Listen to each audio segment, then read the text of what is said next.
Hello అండి, అందరికీ నమస్కారం. ఇవాళ కూడా ఒక మంచి అద్భుతమైన కథతో మీ ముందుకు వచ్చేసాను. కథను చివరి వరకు ఎక్కడ మిస్ అవ్వకుండా వినండి. చాలా అంటే చాలా బాగుంటుంది. ఊరి పొలిమేర చుట్టూ విశాలమైన ప్రదేశంలో కట్టిన ఇంటి వరండాలో ప్లాస్టిక్ కుర్చీలో కూర్చొని టీ తాగుతున్నాడు రవి.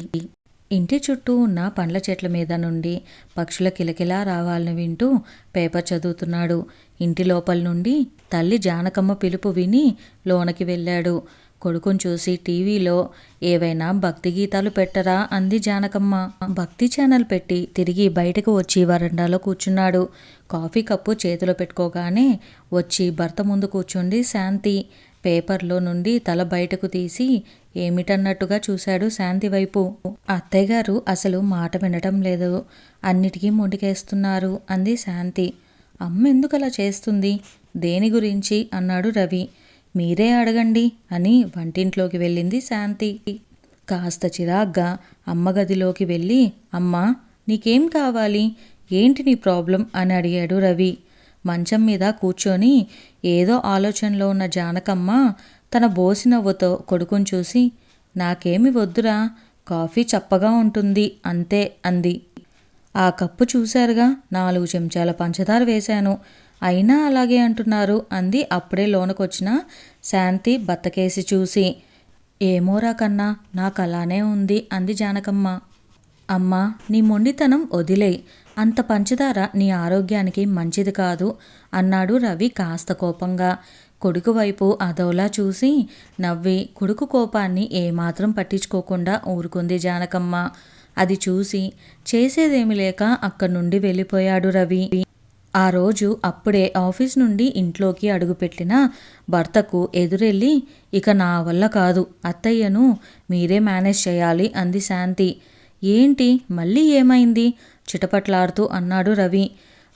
నన్నంటే ఏం లాభం, ఈరోజు బాత్రూమ్ బయటే అన్నీ చేశారు, పని వాళ్ళేమో మేం శుభ్రం చెయ్యమంటున్నారు, అత్తయ్య చెప్తే వినకుండా అన్నీ తింటున్నారు, అరిగించుకోలేక ఇదిగో ఇలా కడుపు చెడిపోతుంది అంది శాంతి నిస్సహాయంగా. మరేం చేస్తాం చెప్పు, అమ్మకేమో చిరుతిళ్ళిష్టం అన్నాడు సంజాయిషిగా రవి. 85 వయసు, ఇంకా ఇష్టాలేంటి చిన్నపిల్లల్లాగా అంది రుసరుసలాత్తూ శాంతి. అసలు అలాంటివి దొరకకుండా చెయ్యాలి, నువ్వెందుకు ఇస్తున్నావో నాకు అర్థం కావట్లేదు అన్నాడు రవి. నేనివ్వటం లేదండి, అదుగో పని వాళ్ళకి డబ్బులిచ్చి తెప్పించుకుంటున్నారు అని చెప్పింది శాంతి. పని వాళ్లకు చెప్పు మరీ తేవద్దని, వాళ్ళు తేకుంటే వాళ్ళందరినీ పిచ్చతిట్లు, మీకు తెలీదు మీ అమ్మగారి సంగతి, రోజంతా మనం ఇద్దరం ఆఫీసులకి వెళ్ళిపోతాం కదా అంది నిష్ఠూరంగా. గదిలోకెళ్ళి అమ్మని చూశాడు రవి. ప్రశాంతంగా నిద్రపోతుంది జానకమ్మ. భర్త సహకారం లేనప్పటికీ జీవితంలో కష్టాలకు ఎదురీది 3 కొడుకుల్ని పెంచి ఒడ్డుకు చేర్చింది. అలసి సొలసి శరీరం పూర్తిగా సహకరించని స్థితిలో నిస్సహాయంగా నిద్రపోతుంది. అమ్మను పరిశీలనగా చూశాడు రవి. బంగారు రంగు చర్మం, పూర్తిగా ముడతలొచ్చి కలకోల్పోయింది, మంచి అందంతో మెరిసే మొహం, వయసుతో చేసిన యుద్ధంలో గెలిచి ముడుచుకుపోయినది సేద తీరుతుంది.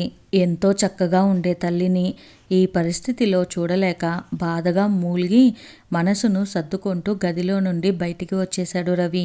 నిద్ర మేలుకువ రాగానే కళ్ళు తెరిచి చుట్టూ చూసింది జానకమ్మ. గదిలో ఎవ్వరూ లేరు. నిర్జీవమైన నవ్వు తొణికిసలాడింది ఆమె కళ్ళలో. ఒకప్పుడు చుట్టూ పిల్లలు, భర్త, ఒక్క క్షణం తీరికుండేది కాదు. తర్వాత మనవడు, తన వెంటే మనవరాలు, తనతోటే ఎప్పుడూ నానమ్మ అంటూ వాళ్ళిద్దరూ తల్లి దగ్గర ఉండకుండా తన వెంటే రోజంతా తిరగటం గుర్తొచ్చింది. మనసంతా దిగులు నిండిపోయింది జానకమ్మకి. ఎక్కడున్నారో మనవడు మనవరాలు, ఎన్ని రోజులైందో చూసి. చిన్న కొడుకు గుర్తొచ్చాడు. దగ్గరలోనే ఉంటాడు వీడు, అయినా ఎప్పుడో కానీ రాడు ఇక్కడికి అనుకుంది. వెంటనే ఒరే రవి అంటూ పిలిచింది. ఏంటమ్మా పనిలో ఉన్నా చెప్పు అంటూ లోనకొచ్చాడు కొడుకు. చూసి, చిన్నోడు రావటం లేదేంట్రా, ఒక్కసారి రమ్మను, చాలా రోజులైంది వాడొచ్చి అంది. సరే అని చెప్పి వెళ్ళాడు రవి. హలో రాము, అమ్మ రమ్మంటుంది, వచ్చి చూడు, ఏంటో చాలా రోజులైందిగా అని చెప్పాడు. మంచిదన్నా, వ్యాపారం సరిగ్గా నడవటం లేదు, చాలా బిజీగా ఉన్నా, అటువైపుగా వస్తే నాకు రోజంతా వేస్ట్ అయిపోతుంది, చూస్తాను అన్నాడు తన కష్టం చెప్పుకుంటూ. సరేలే ఉంటా మరి అని ఫోన్ పెట్టేశాడు రవి. వారిద్దరి మధ్య జరిగిన సంభాషణ విని నిట్టూర్చింది జానకమ్మ. నిజమే, వాడికి కష్టం ఎక్కువ, చిన్న వ్యాపారం, వాడికి ఎవరైనా ఆర్థిక సహాయం చేస్తే బాగుండేది అనుకొని నిట్టుంచేంది. టిఫిన్ చేస్తున్న రవిని చూసి, మీ అమ్మగారికి ఎప్పుడూ చిన్న కొడుకే కావాలి అంది శాంతి నవ్వుతూ. చిన్న కొడుకు పైగా ఆర్థికంగా నిలదొక్కుకోలేదు వాడు. పైగా మొదటి నుండి అమ్మ మనతోనే ఉంటుంది, నేనంటేనే అమ్మకు ఎక్కువ అన్నాడు రవి భార్యకి సంజాయిషిస్తూ. నువ్వు కూడా టిఫిన్ చేయమ్మా అని అంది జానకమ్మ లోపల నుండి హాల్లోకి వాకర్ సహాయంతో వచ్చి కోడల్ని ఉద్దేశిస్తూ. కాసేపు ఆగి చేస్తానత్తయ్య అంది శాంతి. కొంత సమయం గడిచిన తర్వాత గోడ గడియారానికేసి చూసింది జానకమ్మ. ఆ వెంటనే మళ్ళీ కోడల్ని పిలిచింది. ఏంటత్తయ్యా అంటూ వంటింట్లో నుండి బయటికి వచ్చి అడిగింది శాంతి. టిఫిన్ చెయ్యమ్మా అని రెట్టించింది జానకమ్మ. అబ్బా తింటానత్తయ్యా, మీరిలా వెంటపడకండి అని విసుక్కొని వెళ్ళిపోయింది శాంతి. మీ మావయ్యగారు కూడా ఇలానే సమయానికి తినలేదు అని గోడ మీద ఉన్న భర్త ఫోటో కేసి చూసి చిన్నగా గొనుక్కుంది జానకమ్మ. భర్త ఫోటో చూసి కళ్ళ నుండి బయటికి వస్తున్న నీళ్లను బలవంతంగా ఆపుకుంది. భర్త మాటలు జ్ఞాపకాలు మధ్యన మునిగిపోయింది జానకమ్మ. జానకి, నిన్ను పెళ్లి చేసుకొని నిన్ను కష్టాల్లోకి లాగాను, నేను తప్పు చేశాను అన్నాడు శ్రీనివాసులు భార్య జానకి తలని నిమురుతూ. అదేమీ లేదండి, మీరూరికే ఇలాంటి మాటలు మాట్లాడకండి. మనకు ఆదాయం తక్కువ కానీ మనకు బంగారం లాంటి పిల్లల్నిచ్చాడు భగవంతుడు అంది జానకి భర్త గుండెల మీద ఒదిగిపోతూ. అన్యాయంగా డబ్బులు సంపాదించడం నా వల్ల కావటం లేదు. అలా సంపాదించిన వారికి ఎవరూ మర్యాద ఇవ్వకపోవటం నేను చూస్తున్నాను. నాకు సంఘంలో మర్యాద ముఖ్యం అనిపిస్తుంది జానకి.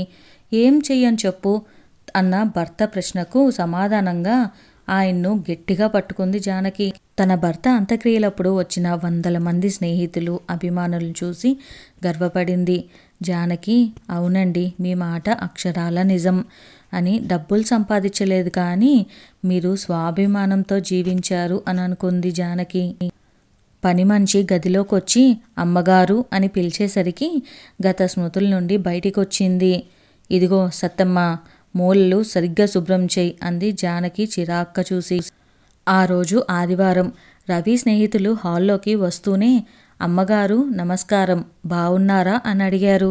సోఫాలో కూర్చున్న జానకమ్మ టీవీ కట్టేసి విప్పారిన కళ్ళతో సంతోషంగా వాళ్ళని చూసి, బాగున్నాను బాబు, ఇదిగో కాళ్ళు నడవనీయటం లేదు, చేతులు వణుకుతున్నాయి, ఏం తిన్నా కడుపులో మండుతుంది అలా చెప్పుకుంటూ పోయింది. వాళ్ళతో మాట్లాడుతూ ఉంటే జానకమ్మ మనసుకి హాయిగా ఉంది. కబుర్లు చెప్తూ కూర్చుండిపోయింది. కోడలు తెచ్చి అక్కడి వారి ముందు పెట్టిన కేకులు తినండి అని రవి స్నేహితులకు చూపించింది. తనకొక కేకు ముక్క తీసుకొని ఇష్టంగా తినసాగింది జానకమ్మ. అత్తయ్య, మీరా కేకులు అవి తినకండి అంది శాంతి. కోడలి మాట పట్టించుకోకుండా సంతోషంగా పాత రోజులు గుర్తు చేసుకుంది. పాత రోజులు గురించి చెప్పసాగింది జానకమ్మ. ఆవిడ మాటలు బలవంతంగా వింటూ ఇబ్బందిగా కూర్చున్నారు రవి స్నేహితులు.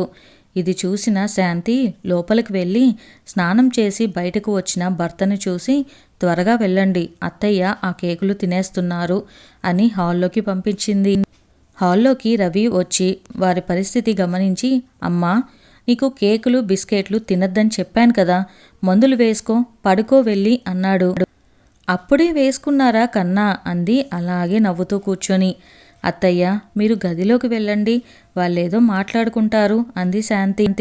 కొడుకు వైపు అసంతృప్తిగా చూసి లేచి మెల్లగా తన గదిలోకి వెళ్ళి, ఏమిటో జీవితం ఇలా అయిపోయింది, ఒకప్పుడు నాతో వీళ్ళే ఎక్కువగా మాట్లాడేవారు, తనకేమో అప్పుడు చేతి నిండా పని, అయినా ఆ రోజుల్లో వీడి స్నేహితులందరికీ ఇంట్లో ఉండే చిరుతిళ్ళు పెట్టేదాన్ని, ఇప్పుడేమో మాట్లాడేవారే కరువైపోయారు, ఆయన ఉన్నన్ని రోజులు ఎప్పుడూ ఏదో ఒకటి మాట్లాడిస్తూ ఉండేవారు అనుకుంది జానకమ్మ. భర్త గుర్తుకు రాగానే గుండెలు బరువెక్కి మంచం మీద పడుకొని కళ్ళు మూసుకుంది. రాత్రి గదిలో మంచం మీద పడుకొని టీవీ చూస్తున్న రవికి పాల గ్లాస్ అందించింది. ఏమిటో ఈ మధ్య అత్తయ్యకి చాదస్తం మరీ పెరిగిపోయింది. ప్రతి విషయంలో కలగచేసుకొని అందరినీ ఇబ్బంది పెడుతున్నారు. పని మనిషిని మరీను. అత్తయ్య గొడవ భరించలేక అది పని మానేస్తానంటుంది. చాలా నచ్చ చెప్పిన మీదట ఊరుకుంది. ఇప్పటి వరకు ఎంతమంది వ్యానేశారు అంది శాంతి. భార్య వైపు ఒకసారి చూసి సమాధానం చెప్పకుండా ఇక టీవీ చూస్తూ ఉన్నాడు రవి. ఆ రోజు మధ్యరాత్రి చలిగా అనిపించి మెలకువ వచ్చి లేచి మెల్లగా కూర్చుంది జానకమ్మ. ఈ దుప్పటి చలిని ఆపటం లేదు. ఈరోజు ఎందుకో అనుకుంది. గదిలో దూరంగా అల్మారాలో ఉండే ఇంకొక దుప్పటి తెచ్చుకుందామని లేవటానికి ప్రయత్నించింది. కానీ నడుము సహకరించలేదు. చాలాసార్లు ప్రయత్నించింది. వీలు కాక అలానే పడుకొని నవ్వుకుంది. 85 సంవత్సరాలు వచ్చాయి కదా అనుకుంది. అప్పుడు భర్త అన్న మాటలు గుర్తొచ్చాయి. జానకి, నిటారుగా నడు, ఎందుకలా వంగి నడుస్తున్నావు అన్నాడు ఒకరోజు. అదే దుప్పట్లో ముడుచుకొని పడుకుంది. చలికి నిద్ర పట్టడం లేదు. కొడుకుని పిలుద్దాము అనుకొని ఇంత దూరం నుండి పిలిచినా గదిలో తలుపు వేసుకొని పడుకున్న వారికి అర్ధరాత్రి వినపడదు అని అర్థం చేసుకొని ఊరుకుంది. అప్పుడు మళ్ళీ భర్త గుర్తొచ్చాడు. ఆయన ఆలోచనలతో జ్ఞాపకాలతో జానకి కళ్ళ నిండా ధారాపాతంగా నీరు కారిపోతూ ఉన్నాయి. నిస్సహాయతకు తోడు బాధ ఎక్కువయ్యి వెక్కి వెక్కి చాలాసేపు ఏడుస్తూ ఉండిపోయింది. కనీసం ఓదార్చేవారే లేని ఆ ముసలివారిని బతికిక దేనికి అనుకుంది. ఒంటరిగా తనను వదిలేసి వెళ్ళిపోయిన భర్తను తలుచుకొని మనసంతా దుఃఖంతో పొంగిపోర్లింది. కళ్ళు తుడుచుకొని లేచి కూర్చొని చీకట్లో మెరుస్తున్న గోడ గడియారాన్ని చూసింది. అందులో సమయం ఉదయం 4 చూపిస్తుంది. ఇంకా 2 గంటలు దాటితే కానీ తెల్లవారదు అనుకొని గదిని పరికించింది. ఒకవైపు తన బట్టల బీరువా, టేబుల్, కుర్చీ, గోడకు చిన్న అద్దం, మరోవైపు తనకు ప్రత్యేకమైన స్నానాల గది చూసి నిట్టూర్చింది జానకి. అన్ని సౌకర్యాలు అమర్చాడు కొడుకు. కానీ ఒంటరిగా ఇంకా ఎన్నేళ్ళు ఈ జీవితాన్ని లాగాలి? ప్రేమగా చూసుకున్న భర్తను తేము తీసుకెళ్లాడు. కంటికి రెప్పలా చూసుకున్న పిల్లలు పెళ్ళిళ్ళు అయిపోయి వారి కుటుంబాలను చూసుకుంటున్నారు. ముద్దుగా పెంచిన మనవడు మనవరాలు పెద్దయిపోయి చదువులకు దూరంగా వెళ్ళిపోయారు. ఇక ఈ నిరసించిన శరీరాన్ని సహకరించని అవయవాలతో దేనికి బతకాలి అనుకుంది. ఇంతలో కోడలు లేచినట్లుగా చప్పుడు వినిపించి, అమ్మా, కాస్త లేపరా, కాళ్ళు నిలబడటం లేదు అంది. సమాధానం చెప్పకుండా శాంతి వచ్చి సహాయం చేసి నిలబెట్టి వెళ్ళింది. పొద్దున్నే నిద్ర మేలుకు వచ్చిన శాంతి కడుపంతా ఖాళీగా అనిపిస్తుంది. తినటానికి ఏమైనా ఇవ్వమ్మా అంది జానకమ్మ. బ్రెడ్ పాలు ఇవ్వనా అని అడిగింది శాంతి. సరే ఇవ్వమ్మా, క్రీమ్ బిస్కెట్స్, కేకు ఉన్నాయా అంది జానకమ్మ ఆశగా. లేదు లేదు, అవన్నీ మీరు తింటే కడుపు చెడిపోయి కంట్రోల్ పోయి బట్టల్లో చేసుకుంటారు. వాటిని పనివాళ్ళు ముట్టుకోనంటున్నారు అంది జాగ్రత్తలు చెప్తూ. అది విని నిస్సహాయంగా తలూపింది జానకమ్మ. ఆఫీస్కి బయలుదేరే ముందు తల్లి దగ్గరికి వెళ్ళి జాగ్రత్తలు చెప్పి, మేము రేపు ఊరు వెళ్ళి 3 రోజులు అయ్యాక వస్తాము. వంట మనిషి, పని మనిషి నీకు తోడుగా ఉంటారమ్మా అన్నాడు రవి. ఆ మాట వినగానే జానకమ్మ గుండెలు జారిపోయాయి. ఇంట్లో కొడుకు కోడలు లేకుండా మరింత ఒంటరిగా గడపాల్సి ఉందనే విషయం అర్థం కాగానే ఆ మాట వినగానే జానకమ్మ గుండెలు జారిపోయాయి. ఇంట్లో కొడుకు కోడలు లేకుండా మరింత ఒంటరిగా గడపాల్సి ఉందనే విషయం అర్థం కాగానే హృదయంలో ఏదో తెలియని బాధ ఎగిరిసిపడింది. ఏం మాట్లాడాలో తెలియక, దేనికిరా ఇప్పుడు నన్ను ఒంటరిగా వదిలేసి వెళ్తారా అంది మొహం ముచ్చుకొని. పనులున్నాయమ్మా, నువ్వు అలా అడ్డం పడితే ఎలా? నీ మనవరాలకి సంబంధాలు కనుక్కోవటానికి వెళ్ళాలి. ఎక్కడికి వెళ్లకుండా ఇంట్లో కూర్చుంటే ఎలా ఈ సమయంలో అన్నాడు కాస్త చిరాగ్గా. కొడుకు చిరాకు కోపంగా మారకముందే ఇక దీని గురించి మాట్లాడటం ఆపటం మంచిది అనుకొని మౌనంగా ఉండిపోయింది జానకమ్మ. తల్లి మొహంలో నిస్సహాయత తాండవించటం గమనించాడు రవి. ఏంటి అత్తయ్య బాధ అంది శాంతి అప్పుడే బైక్ స్టార్ట్ చేస్తున్న రవి వెనక కూర్చొని.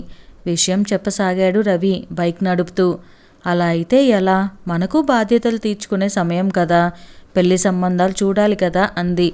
అవును, కానీ మనిద్దరం ఆఫీసులకి వెళ్ళిపోతే చిన్నపిల్లలను కంటికి రెప్పలా చూసుకుంది తనే కదా అని చెప్పి బైక్ నడపటంలో నిమగ్నమయ్యాడు రవి.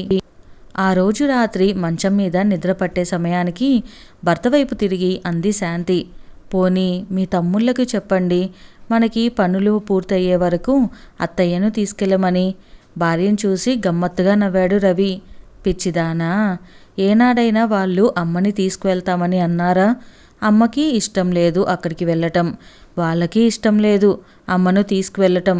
ఆ విషయం వదిలే, ఇక పడుకో అని బెడ్ పక్కనున్న లైట్ తీసేశాడు రవి. తెల్లవారక ముందే రవి, శాంతి లేచి ఊరికి వెళ్ళిపోయారు. ఉదయం జానకమ్మ లేచేసరికి ఇల్లంతా బోసిగా ఉండటం చూసి విరక్తిగా నవ్వుకుంది. ఆయన బతుకున్నప్పుడు ఇల్లంతా కొడుకులతో హడావిడిగా ఉండేది. రోజంతా పనుల్లో అలసిపోయిన తాను ఎంత తృప్తిగా భర్త భుజం మీద నిద్రపోయేది. అసలు వాళ్ళంతా ఏరి? పిల్లలు దూరంగా వెళ్ళిపోయారు. కొంగు వదలకుండా తన వెంటే ఉండే చిన్నవాడు ఏడి? అమాయకత్వానికి మారుపేరైన రెండోవాడేడి? భార్యలను తీసుకొని దూరంగా ఉంటున్నారు. అసలు జీవితాంతం తోడుగా ఉంటానని పెళ్లి బాసలు చేసిన ఆయనెక్కడా? నన్ను వంటదాన్ని చేసి వెళ్ళిపోయే హక్కు ఎవరిచ్చారు? ఆ భగవంతుడు నన్నెందుకు ఇలా బతకమని ఆయుష్నిచ్చాడు? ఇన్ని ఆలోచనలు ప్రతిరోజు వేధిస్తున్నా నేనెందుకు చనిపోవటం లేదు? ఆలోచిస్తూ వంటింట్లోకి మెల్లగా అడుగులో అడుగు వేసుకుంటూ వెళ్ళింది. కళ్ళు తిరిగినట్లయి తూలింది. వెనక్కి వెళ్ళికిలా పడింది జానకమ్మ. నడుం దగ్గర ఏదో కలుక్కుమంది. నొప్పితో అమ్మా అనర్చింది. ఆమె అరుపు బయటున్న పనివాళ్ళకి వినపడనే లేదు. భరించరాని నొప్పితో అలాగే స్పృహ తప్పింది. పనివాళ్లతో ఈ విషయం తెలిసిన వెంటనే వెనక్కి ఇంటికి వచ్చి తల్లిని హాస్పిటల్లో జాయిన్ చేశారు రవి దంపతులు. జానకమ్మ 2 రోజుల తర్వాత కళ్ళు తెరిచి చూసింది. చూడగానే ముందుగా నర్సు కనిపించింది. మెల్లగా నర్సును పిలిచి, నా కొడుకు ఎక్కడా అని అడిగింది. అందరూ బయట కూర్చున్నారు, ఇది ఐసీయూ, లోనకి రానివ్వరు అని సమాధానం చెప్పి బయటికి వెళ్ళిపోయింది నర్సు.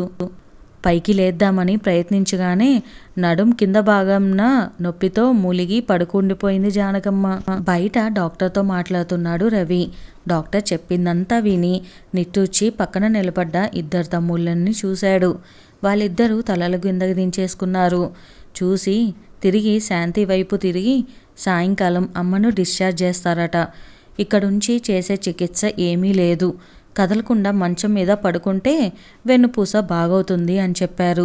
నే వెళ్ళి బిల్లు కట్టొస్తాను అని కౌంటర్ వైపు అడుగులు వేశాడు రవి. ఇంటికి తీసుకువచ్చిన జానకమ్మను చూసుకోవటానికి ఒక నర్సుని ఇంట్లోనే ఉండే ఏర్పాట్లు చేశాడు రవి. అన్నీ మంచం మీదే జరిగేవి. వారంలోగా జానకమ్మ మానసికంగా మరీ కృంగిపోయింది. తినటం మీద అస్సలు ఆసక్తి పోయి పెట్టిందంతా ప్లేట్లోనే వదిలేయటం మొదలైంది. అత్తయ్య, మీరిలా తినకుండా ఇంకా నిరసించిపోతారు అంది శాంతి అత్తగారికి నచ్చచెప్తూ. అమ్మా, నువ్వు బలంగా అయ్యి చక్కగా లేచి నడవాలి, త్వరగా లేచి నడవాలి, ముందులా చక్కగా అవ్వాలి ప్రేమగా అన్నాడు రవి తల్లి పక్కన కూర్చొని. ఇప్పుడింకా ఈ సమయంలో ఏం బాగవుతాను? నిరాశగా అంది జానకమ్మ. అది వినగానే రవి మనసు చివుక్కుమంది. అలా అనుకోవద్దమ్మా, చక్కగా తిని మళ్ళీ బలంగా అవ్వాలి అన్నాడు రవి. కానీ జానకమ్మలో ఎటువంటి స్పందన కనపడలేదు. కళ్ళు మూసుకొని పడుకుంది. అందరూ గదిలోండి బయటికి వెళ్ళిపోగానే కళ్ళు తెరిచి గోడ మీద వేలాడుతున్న భగవంతుడి పటం కేసి చూసి, నన్ను త్వరగా తీసుకువెళ్ళు స్వామి, ఇక ఈ జన్మ చాలు అని మొక్కింది జానకి. మరో వారంలో ఇంకాస్త నీరసించిపోయి మాట్లాడటం మానేసింది జానకి. ఇరుగు పొరుగు వాళ్ళొచ్చి చూసి వెళ్ళటం గమనించిన జానకికి ఇక తాను ఎన్నో రోజులు బ్రతికి ఉండటం తెలిసిపోయింది. ఎవరైనా పలకరిస్తే వారి వైపు కళ్ళెత్తి చూడటం కూడా మానేసింది. రోజు రోజుకి నీరసమైపోతున్నదని గమనించిన డాక్టర్ ఆ రోజు నుండి గ్లూకోజ్ ఇవ్వటం, ఎక్కించటం మొదలుపెట్టాడు. పాలు కూడా తాగటం మానేసింది. అప్పుడప్పుడు చుట్టాలందరినీ పేరు పేరున పిలవటం, కలవరించడం చూసి అందరూ ఆశ్చర్యపోయారు. అర్ధరాత్రి ఎవరో పిలిచినట్లు కళ్ళు తెరిచింది జానకమ్మ. ఎదురుగా భర్త నవ్వుతూ నిలబడి ఉండటం మసకగా కనిపిస్తున్న కళ్ళతో చూసింది. జాను, ఏంటి వచ్చేస్తావా నా దగ్గరికి అని భర్త అనటం వినగానే సంతోషంతో అంది. అవునండి, ఇప్పటికే బాగా ఆలస్యమైంది. ఇక్కడ నాకెవ్వరూ లేరు. నేనిక ఒంటరిగా జీవితం సాగించలేను. ఇక్కడ నేనెవరికీ ఏమీ చేసే శక్తి లేదు. ఇక నేను ఇక్కడ చేసే పనులు అయిపోయాయి. నాతో ఎవరికీ ఇక్కడ అవసరం లేదు. అందరూ వారి వారి పనుల్లో ఉన్నారు అంది. కానీ ఆమె గొంతులో నుంచి చప్పుడు రాలేదు. సరే వచ్చేయ్, నేను ఎదురు చూస్తున్నా అని మసకగా కనబడుతున్న భర్త కాసేపట్లో మాయమైపోయాడు. జానకమ్మ నీరసంగా పిలిచింది. కానీ నర్సు మంచి నిద్రలో తూగుతుంది. నిద్రలో ఉన్న రవికి ఆకస్మికంగా మెలకు వచ్చి లేచాడు. ఆ అలికిడికి శాంతి కూడా లేచింది. ఏంటండి అని బలవంతంగా కళ్ళు తెరుస్తూ ఏమీ మాట్లాడకుండా తల్లి గదిలోకి వెళ్ళాడు రవి. తలుపు తీసి లోపలికి చూశాడు. బెడ్ లైట్ వెలుతురులో తల్లి నిద్రపోకుండా తన వైపే చూడటం గమనించి దగ్గరకు వెళ్ళి తలని మెరి ఏం కావాలమ్మా అన్నాడు ప్రేమగా. ముద్దుగా కొడుకుని చూసి ఏరా బాగున్నావా అంది. ఆశ్చర్యపోయాడు రవి. తల్లి మాట్లాడటం మానేసి చాలా రోజులైంది. బాగున్నానమ్మా, ఉబికి వస్తున్న దుఃఖాన్ని దిగమింగుకొని అన్నాడు. మళ్ళీ అంది మెల్లగా, అన్నం తిన్నావా అని కొడుకుని ఆర్తిగా చూసింది.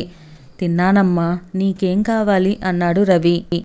ఏమీ సమాధానం చెప్పకుండా కళ్ళు మూసుకుంది జానకమ్మ. తల్లి నిద్రలోకి జారుకున్న కాసేపటికి లేచి వెళ్ళిపోయాడు రవి. ఉదయం డాక్టర్ వచ్చి తల్లిని పరీక్షించి గదిలోండి బయటికి తీసుకువచ్చి రవి భుజం మీద చెయ్యి వేసి, మనమేమీ చేయలేము, ఇది వృద్ధాప్యం, దీనికి చికిత్స ఏమీ లేదు, ప్రేమగా చూసుకోండి, అంతే మనం చేయగలిగింది, ఏది కావాలని అడిగితే అది తినిపించండి, ఎన్ని రోజులుంటే అంతే మన ప్రాప్తం అనుకోవాలి అన్నాడు. డాక్టర్ గారు, నడుము బాగైతే చాలుగా, మరిలా తానెందుకు రోజుకి క్షీణిస్తుంది అన్నాడు బాధగా. చెప్పానుగా, ఓల్డేజ్ అంతే అని వెళ్ళిపోయాడు. ఆఫీస్కి బయలుదేరుతున్న రవిని ఆపి, ఏమండి కేకులు, క్రీమ్ బిస్కెట్లు, చాక్లెట్లు తీసుకురండి అంది శాంతి. సాయంకాలం తీసుకువెళ్ళి తల్లికి అవన్నీ చూపించి అక్కడున్న టేబుల్ మీద పెట్టి ఒక క్రీమ్ బిస్కెట్ తిని తల్లి చేతికిచ్చాడు. తినమ్మా అని చెయ్యి పట్టుకొని పెదాల దగ్గర ఉంచాడు రవి. చిన్నగా కొరికి బిస్కెట్ పట్టుకున్న చెయ్యి పక్కకు పెట్టింది జానకమ్మ. కాసేపటికి మళ్ళీ వచ్చి చూశాడు రవి. ఆ క్రీమ్ బిస్కెట్ అలాగే తినకుండా పక్కన పెట్టేసి కనపడింది. ఈసారి నిట్టూర్చి వెళ్ళాడు రవి. చిరుతిళ్ళు ఎంత ఇష్టం అత్తయ్యకి, ఎందుకు తినటం లేదు ఆశ్చర్యంగా చూస్తూ అడిగింది శాంతి భర్తను చూస్తూ. అప్పుడు మనం వద్దని కంట్రోల్ చేశాము అన్నాడు రవి విరక్తిగా. అప్పుడు ఆరోగ్యం చూడాలి కదా అని తన గురించి అలా చేశాము అంది గొంతులో బాధ ధ్వనిస్తుండగా. ఉదయం నర్సు లేచి రవి గది తలుపు తట్టి, సార్ అమ్మగారు పాలు తాగటం లేదు అని నిస్సహాయంగా అంది. గదిలోకి వెళ్ళి తల్లిని చూసి అమ్మా అని పిలిచాడు రవి. జానకమ్మ గొంతులో నుండి చప్పుడు చేస్తూ ఊపిరి బయటకు వచ్చింది. అమ్మ పాలు తాగమ్మా అన్నాడు రవి జానకమ్మతో. మాట్లాడకుండా పడుకుంది. పక్కన కూర్చొని తల్లి తల కింద చెయ్యి పెట్టి లేపి పెదవుల మధ్య పాల చుక్క వదిలాడు రవి. అవి లోనికి పోలేదు. సార్ అమ్మగారు ఇక లేరు అంది నర్సు. జానకమ్మ చేయి పట్టుకొని పెద్దగా అరుస్తూ అమ్మా అని బోరుగా విలిపించాడు. శాంతి పరిగెత్తుకొచ్చింది. అత్తయ్య అంటూ అరిచి పట్టుకొని ఏడుస్తుంది. జీవం కోల్పోయిన జానకమ్మ అరచేతిలో క్రీమ్ బిస్కెట్ అలాగే పడి ఉంది. టేబుల్ మీదున్న కేకులు, బిస్కెట్లు, చాక్లెట్లు రవిని చూసి నవ్వినట్లుగా అనిపించింది. అయిపోయింది, అంతా అయిపోయింది అని. వృద్ధాప్యంలో తల్లి పడే ఈ ఆవేదన చాలామందికి తెలుసో తెలియకో గమనించరు. ఇది చాలా సహజంగా జరిగే ప్రక్రియే.